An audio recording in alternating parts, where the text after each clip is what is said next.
Hey everybody, welcome back to another episode of Milwaukee Beer Review. As always, I'm Josh. And I'm Ross. And today we are diving right back in to an episode of a series that we started the channel with last year. So we started this channel back in December of 2020, and we started with Good City's Density release, and we're going to do that again now. So this actually came out in December of 2021, beginning of December. We're reviewing it here in 2022, about a month or so after it came out. So we figured, hey, let's give this a shot. Brand new variants this year, whole new series. Let's see what we think, a year later. Yeah. I am a Good Citizen member at Good City now, so I think important note, these are still available at the brewery. I was able to pre-order these as a Good Citizen. You can, if you become a Good Citizen there, you can pre-order this stuff every year, but you don't have to because it's available still at the brewery right now. So check it out. If these great reviews convince you to buy it, it should still be there. And we assume it's available at all three locations as well, but you might want to check before you get in there just to make sure.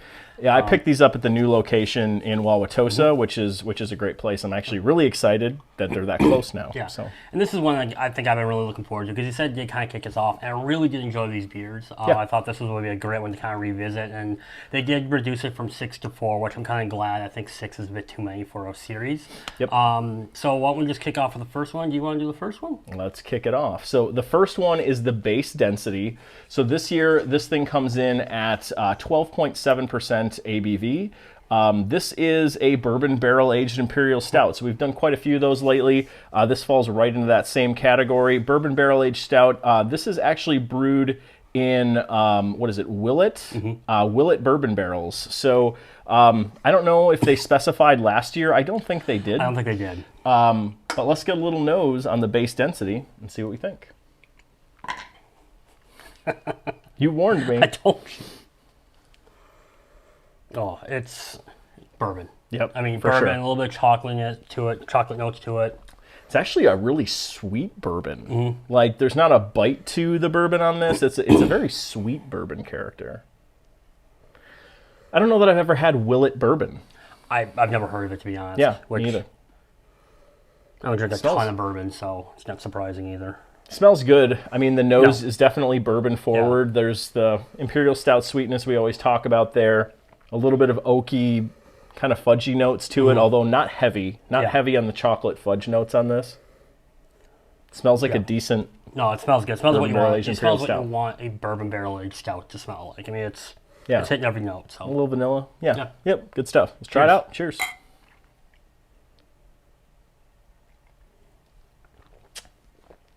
Ooh. I don't know about you, but I'm getting, like, the bourbon's everything. There's a chocolate in it. There's a good fudginess to this one, which makes it nice and heavy and really, really just tasty and full of flavor, full-bodied. Yeah. Front of this beer, you get the bourbon. It's that Willet bourbon right up front. It's very well blended. This is a very balanced beer. I'm actually not getting as much chocolate on this. I'm actually getting more vanilla out the back end. I feel like vanilla characteristics are kind of what I'm getting more so out the back end of this beer. That's darn good. One thing I really appreciate about this is there is a bit of a sharpness, which I really actually like. There's a bit of a bite there with the bourbon. I'm getting it right at the back end, and it just kind of creates just like, again, it just really makes it full body, full flavored. I get a little bit of the vanilla you're talking about. I'm mainly getting chocolate notes throughout. It's tasty though. I mean, it's really good. It's a good start. This is really tasty. I don't remember what we rated the base density last year. We probably should have looked. I can post it right there. But this is a darn good beer. I mean, it's a pretty standard bourbon barrel-aged stout. It's done really, really well. I would say it lives up to most of the average bourbon barrel-aged stouts that we have. I'd put this, I'm going to put this at a 4. Okay. I think that's a really good score. I think this is a really good beer. There's nothing blowing my mind with this, but it's a really well-balanced, really well-made bourbon barrel-aged stout. Yeah, I'm right in the kind of between 4 and 4.25. I'm actually give this like edge of 4 1/4. I really like this. Like it's hitting all the notes I like. I'm not huge into like chocolate for whatever reason. Yeah. But I'm really enjoying this one. I think it's just really well done. It's balanced to your point that you said, and it's got that little kind of bourbon bite that I really like in bourbon beers. Yeah, great first start. I mean, density's been good every time I've had it, and this is no exception. So good stuff. So what's up next? So next we have the Rye Density. So this one's aged in rye whiskey barrels this time. This one comes in at 12.5%, and this is also in Willet barrels, but it's a Willet rye and hatch rye barrels, which, now that I heard this, is a 50-50 blend, so it's basically double barreled. Yeah, well, Or kind of. blended. It's blended. Blended. Blended. We'll call it a double barrel. It's blended. It's blended. So- It's blended. So- Get a little nose on it. I know some of us in the peanut gallery aren't big fans of rye. I'm a pretty big rye I enjoy whiskey it. fan. We're getting a look. It was a deserved look. It was a deserved look. I smell the rye whiskey. I mean, it smells like a rye, for sure. It's definitely there. I will say, though, on the nose, the base was much more noticeable than this. This feels a little more faint. It's there. It's nice and subtle. It's a lighter nose, Yeah. for sure. Yeah. You're not getting kind of the fudgy vanilla characters that we called out on the base beer on this. It's mostly kind of that rye whiskey note, but it's subtle. It's not extreme. It's not super pungent. Yeah. All right. Let's give it a go. Cheers. Cheers.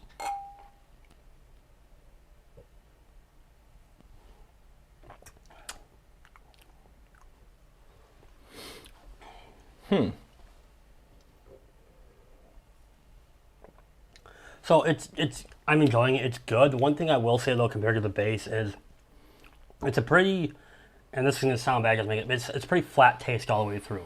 Yeah. What you taste up front is what you taste in the back.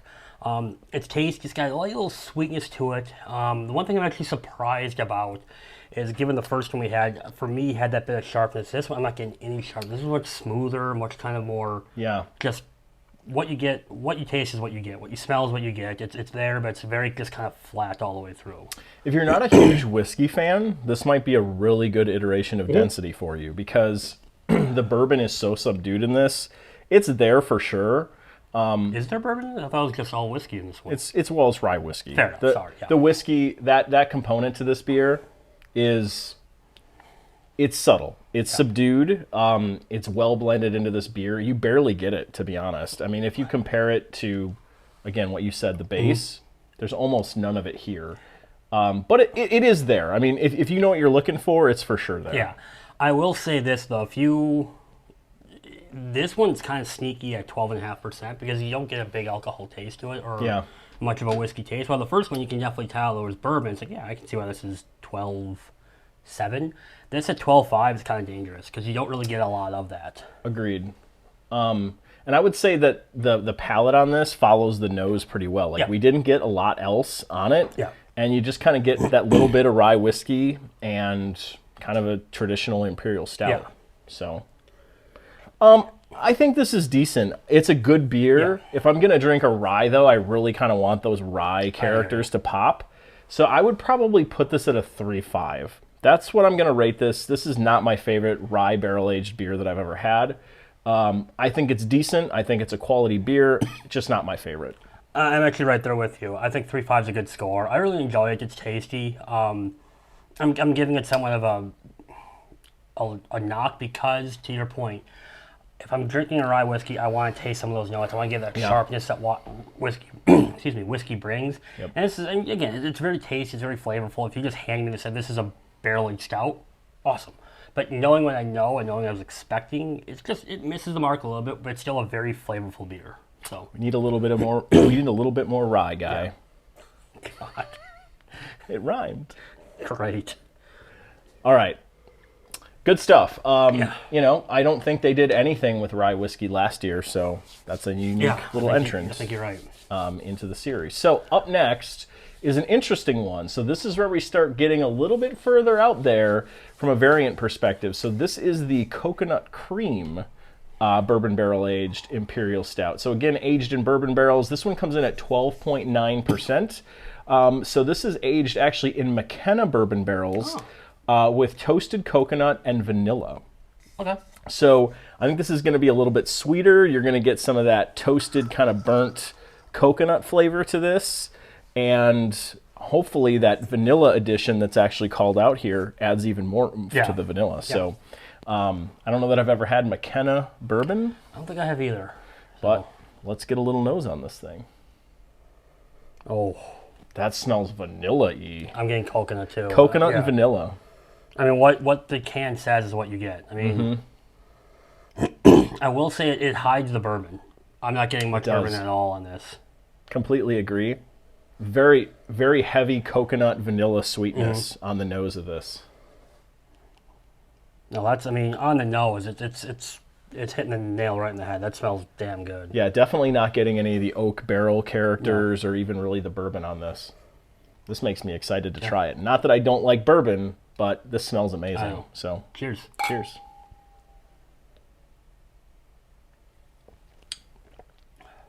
Ooh.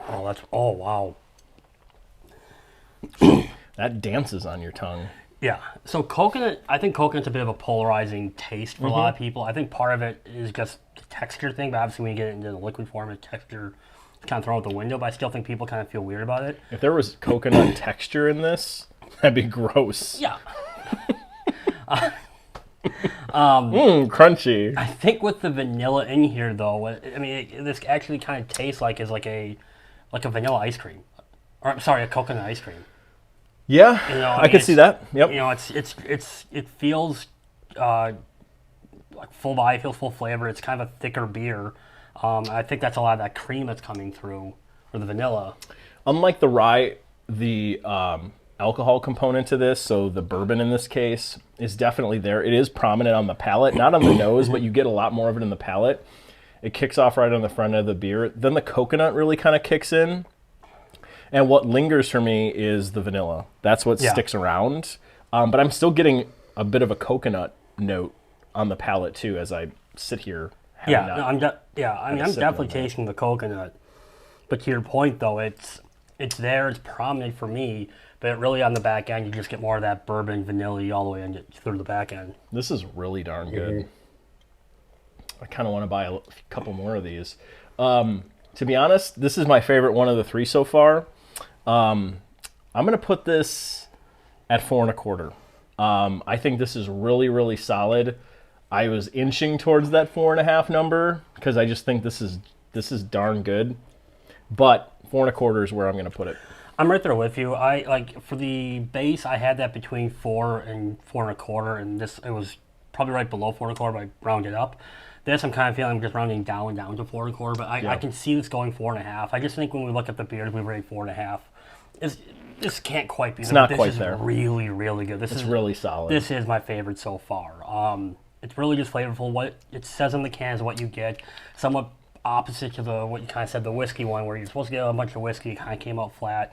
This one, this was perfectly done. Yeah, if I remember from the Density series last year, this might even be my favorite one of all of those too.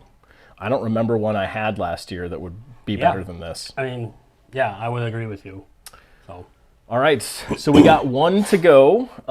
What are we ending the Density series on this year? So similar to the last one we just did, we got a little more kind of some adjuncts that are added to this one. So this one's actually going to be a maple cinnamon.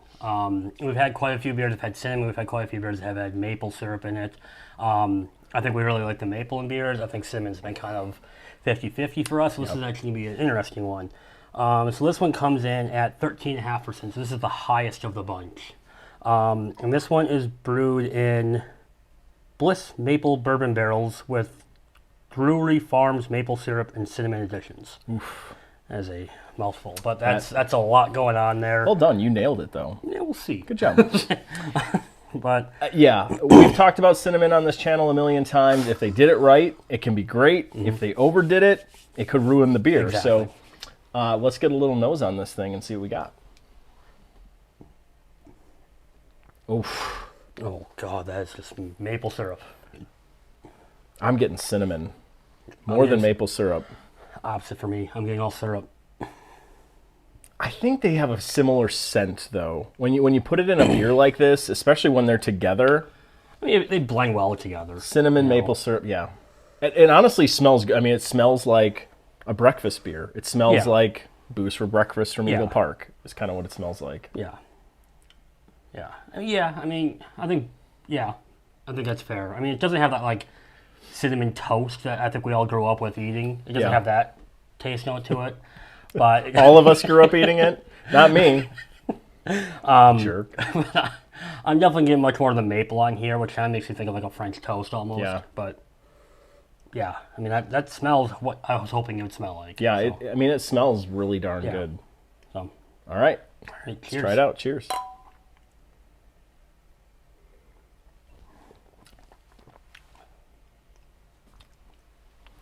Way more cinnamon than maple. I'm definitely getting more cinnamon on the palate. The syrup definitely helps kind of balance it out a bit. Gives it's a sweetness that's it's giving it, but it balances kind of what you sometimes get, that spicy sharpness from cinnamon. It balances out, smooths it out a little bit, but it's really prominent with the cinnamon. The cinnamon's owning this beer for me. It's owning it. Like, that's what I'm getting on the front all the way through the back end, and it is the prominent character on this beer. I'm not saying that's bad. I've had definitely worse. The maple syrup, to your point, I think does add some additional color, and it does kind of drown. I think it probably helps bring that cinnamon character down a little bit, but it's still pretty heavy in this. Yeah, no, it's definitely there. And the problem for me, and I maybe mentioned this on the show before, the problem with me with cinnamon beers is, especially when they're heavy in cinnamon, is the first few sips I really enjoy. As I get further and further, it starts to warm up. It becomes so just heavy of cinnamon. It gets kind of hard to drink towards the end. This one is it's not warm, but it's definitely not cold either. Yeah, it's a little below fridge temp. It's probably about 55 degrees. So like right now, it's kind of where I like the taste, but I have a feeling this is one when it warms up, it's going to be a little too harsh for me to kind of keep drinking. Yeah. So... yeah, I definitely am getting the maple characters there, but like I said, the cinnamon is the prominent note. This is not a bad beer by any stretch of the imagination. It's good. You're not getting the bourbon. I'm really not getting much bourbon at all. The cinnamon and the maple undertones take over for the bourbon completely. So this is another one of those beers where, hey, if you don't like, alcohol as an adjunct in your beer, if you don't like bourbon or rye, this could be a good one for you. I'm gonna put this at a 3.5. Okay. And I'm putting it there just because that, again, the cinnamon is just a little bit too prominent for me. Like, it's just taking over way too much of this beer for me, and that's my personal preference on it. I agree. And personal preference and personal bias is definitely taking over for me. I'm gonna put this at 3.25. Okay. And I think that's more of me versus how the beer actually. It's a well-made beer. It tastes what it says it's supposed to taste like. I just think cinnamon's such a polarizing thing for me, where if it's not where I want it personally, it's off for me. Yeah. So 3.25 for me, it hovers between 3.25 and 3.5, but I'm gonna put it just slightly down. I mean, let's look at the series as a whole. Like, the fact that this is my least favorite beer in the whole, this is a great series. This is such a well-done series. Yeah, none of the beers are bad by any stretch. They're all really, really good. And this is definitely, like, I don't think we've said this too many, but this is definitely a series where if you can get all four and drink with a few friends, like, it's such a great series to do, because they're four very different beers, despite the fact they all start the same way. Yeah, 100%. And that's crazy to be able to get all these different flavors out of these. Yep, 100% agreed. Great series. Love doing this every year. Very curious to see what Good City decides to do next year with their Density series. And I do still have some from last year left over, so maybe we'll slide those in to a Hot Takes episode here in the near future. So, all right, good stuff. Thanks, everybody, for joining. If you've tried any of these beers from Good City, if you've tried the Density series, let us know in the comments. We'd love to hear what you think about these four beers. Check us out on the rest of our social media channels. We're on Facebook, we are on Instagram, we are on Twitter, we are on Untappd, and we are here on YouTube. Like, comment, subscribe, smash that bell icon. We want you to subscribe to the channel. We need 9 more. And we can actually have an official MKE Beer Review URL tied to our page. So help us out. Get us a few more subscriptions, and we'll be there, and we'll see you in a future episode. Thanks, everyone. Bye-bye. Bye.